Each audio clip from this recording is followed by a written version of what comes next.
Zainabu. Jasmini.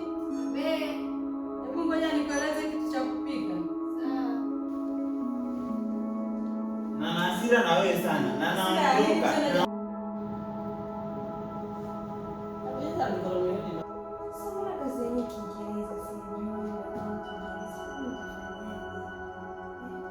Kiingereza ujui kwa nini, alafu nimekuleta pale umsaidie huyu mtoto fulani anajua Kiingereza. Mimi masuala ya jihusu kumfundisha. Niache. Mimi nimetoka kazini kukutafutia pesa. Usinisumbue, pata dada yangu.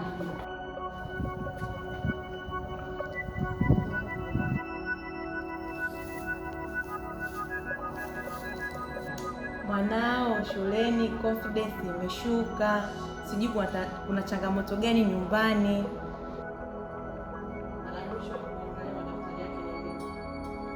Mwisho ni muda kidogo, sababu niko busy na kazi. Nimemwacha na dada wa kazi na usiku.